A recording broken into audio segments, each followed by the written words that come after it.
तो आप सरकार का हाथ इसमें नहीं देखते हैं कि सोनू सूद के खिलाफ कुछ जानबूझ करके आ गया? अगर मुझे पता होता तो मैं शायद जरूर सवाल पूछता, लेकिन आई थिंक पूरे सिस्टम का हम लोग हिस्सा हैं। हम हिंदुस्तानी, एक I am law abiding citizen of this country, so मुझे अगर कोई सवाल पूछेगा मुझे जवाब जरूर देना पड़ेगा, और आई थिंक आप सवाल पूछते रहिए, मैं जवाब देता रहूंगा। आपकी बहन इलेक्शंस लड़ रही है जी। कौन सी पार्टी से? अभी हमने सोचा नहीं है, सही पूछे तो। हाँ। अभी मैं कहूंगा कि मैं हमेशा सबको बोलता हूं इंसानियत की पार्टी। मैं जब भी मुझे राज्यसभा, मैंने जैसे हमेशा बोला कि मुझे 2 दफा ऑफर भी हुआ, मैं उन सबसे यही बोलता था कि मुझे डर लगता है कि जब मेरे ऊपर एक पार्टी की मोहर लगती है, आपकी आइडियोलॉजी मेरे साथ जुड़ जाती है, मेरी आइडियोलॉजी शायद कुछ और हो, तो मैं कभी भी किसी के अगेंस्ट बात नहीं करूंगा। अगर आप मुझे बोलेंगे कि आप इस पार्टी से जुड़े हो, चलो दूसरे पार्टी के बारे में बोलो, मैं नहीं बोलूंगा अगर मैं कन्विंस नहीं हूं। अगर आपको ये ठीक लगता है तो ही मैं आपकी बात सुन सकता हूं। जब मेरी सिस्टर मालविका जो मोगा में रहती है, वो बहुत सालों से हेल्प कर रही है, लोगों की पढ़ा रही है, बच्चों को पढ़ाती है, मदद करती है, और पूरा शहर जानता है कि वो सोशल प्लेटफॉर्म पर बहुत एक्टिव है।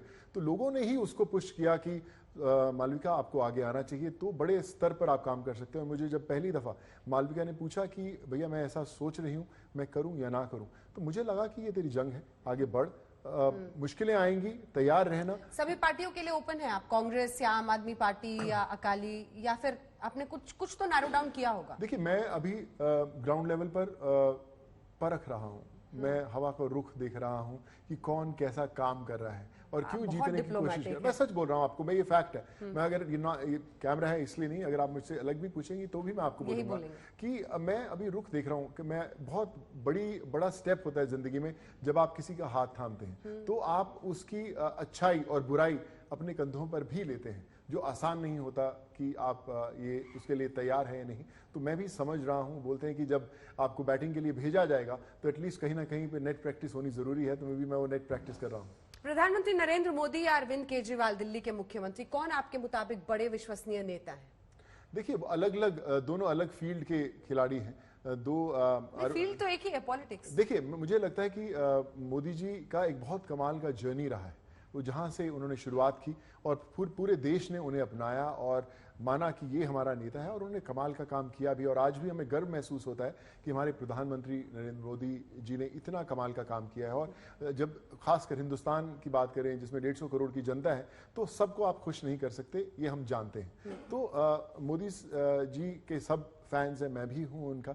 और अगर केजरीवाल सर की बात करें तो उनका भी मैं बहुत बड़ा फैन हूं, क्योंकि उन्होंने बिना राजनीति की लेगेसी को आगे, कुछ ऐसा नहीं कि किसी उन परिवार से है, पर उन्होंने कोशिश की। और अगर हमने देखा है कि दिल्ली में एजुकेशन और हेल्थ का सिस्टम बहुत बेहतर हुआ है। मैं बड़ी करीबी से उनका एजुकेशन का सिस्टम देख रहा था, क्योंकि मैं खुद एक मेरा प्लेटफॉर्म मैंने अभी बनाया था विच इज कॉल्ड इंटरसेल। वो भी मेंटरशिप का प्रोग्राम है कि ये सिर्फ हम देश की बात करते हैं, वो इंटरनेशनल लेवल पे भी आपको बच्चों को मदद करता है। तो मैंने वहीं से प्रेरित होकर वो इंटरसेल भी शुरू किया, ताकि और लोग जो बड़े लेवल पे कहीं अमेरिका जाना चाहते हैं, सिंगापुर जाना चाहते हैं, तो उनको भी मेंटर्स मिले, मेंटरशिप का ध्यान रखा जाए। सो मैं कहता हूं कि सब लोग अच्छे हैं। ऐसा जरूरी नहीं है कि अगर 2 प्लेयर हैं तो दोनों में से एक बेहतर और एक कमजोर हो सकता है दोनों बेहतर प्लेयर्स हो।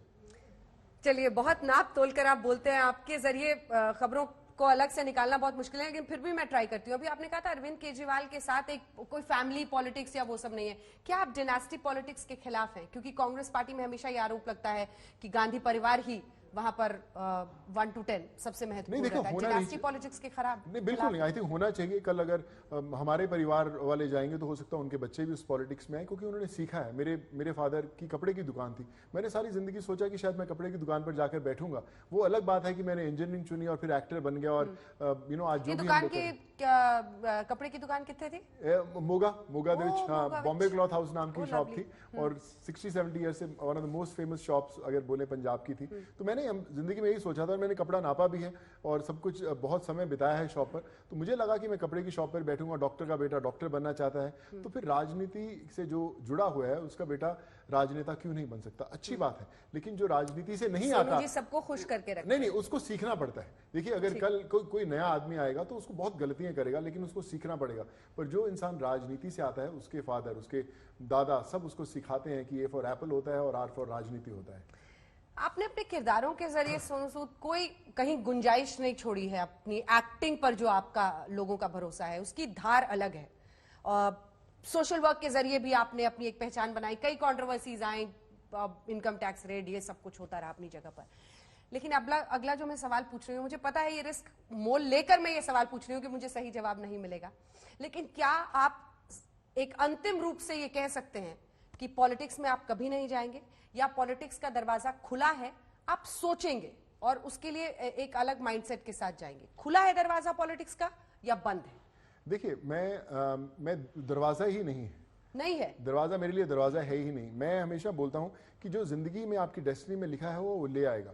सबसे बड़ा राजनेता वो और ईमानदार राजनेता वो जिसको जबरदस्ती पॉलिटिक्स में लाया जाए, जिसको जबरदस्ती गद्दी पर बिठाया जाए। जो इंसान राजनीति में गद्दी के लिए काम करेगा, कुर्सी के लिए काम करेगा, वो ईमानदारी कभी नहीं पकड़ सकता। स्टारडम और पॉलिटिक्स, आपको लग रहा है कि ये स्टारडम जो आपका है वही आपका सस्टेनेंस है प्राइमरी? स्टारडम की दुनिया को जानता हूं, इस समंदर में मुझे तैरना आता है। राजनीति एक नया समंदर है, उसमें मुझे पता नहीं कि लहरों का रुख किस तरफ होगा और मैं कैसे तैर पाऊंगा या नहीं पाऊंगा। दरवाजा ही नहीं है कह रहे हो तो आप तो बिल्कुल, मैं वही तो इसलिए बोल रहा हूँ, कूदने में कभी नहीं, निकलने में, दरवाजा पार करने में समय नहीं लगता। आप कभी भी जा सकते हैं, कभी भी आ सकते हैं। सो मैं इसलिए बड़ा कमाल का मांगता हूँ, लेकिन मैं ये जरूर बोलता हूँ कि अगर मैं उस पिच पर बैटिंग करने जाऊँ, सीख कर आऊं, ऐसा ना हो कि दरवाजा खुला है, बिल्कुल खुला है, लेकिन तैयारी के साथ जाएंगे। बिल्कुल दरवाजा खुला है जी।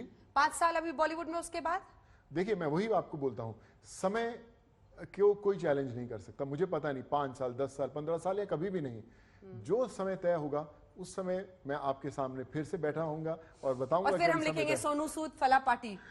पता नहीं, आई थिंक सोनू सूद फला पार्टी या Sonu Sood individual, you never know. अच्छा, वो भी एक चांस है।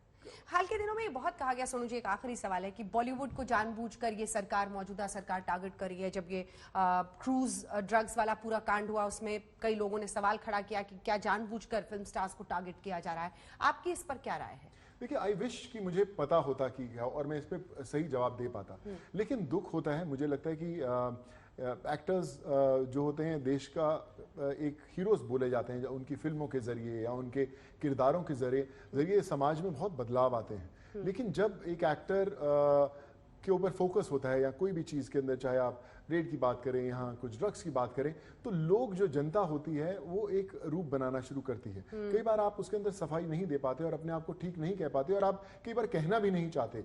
तो आई फील कि इस सेंसिटिव माहौल के अंदर मीडिया को भी एक कहीं ना कहीं एक थोड़ा सा बैकफुट लेना जरूरी है, कि आप भी सोच समझकर सवाल पूछे जाएं या उनके पीछे भागा ना जाए या उनको स्पेस दी जाए। तो मुझे लगता है कि शायद कहीं ना कहीं दुख होता है जो पिछले 1.5-2 साल से बॉलीवुड गुजरा है, बट बोलते हैं ना कि हर अंधेरे के बाद एक नया सवेरा होता है। तो हम वी होप कि इस अंधेरे के बाद एक नया सवेरा जरूर। आपने ट्वीट करके कहा है किसान वापस अपने खेतों में आएंगे, देश के खेत फिर से लहलहाएंगे, धन्यवाद प्रधानमंत्री नरेंद्र मोदी जी। आपको लगता है कि ये एक ऐतिहासिक फैसला है सरकार का तीनों कृषि कानूनों की वापसी पर, और किसानों के मुद्दे पर आप पहले भी बोलते आए हैं? आपको लगता है कि ये बहुत बड़ा कदम है, सार्थक कदम है? और प्रधानमंत्री नरेंद्र मोदी पर क्या कहेंगे आप? बहुत कमाल का फैसला है और आई थिंक मुझे लगता है कि पूरे देश में जो खुशी की लहर है, बहुत मैं फील कर सकता हूँ आज स्टूडियो में आपको बैठकर।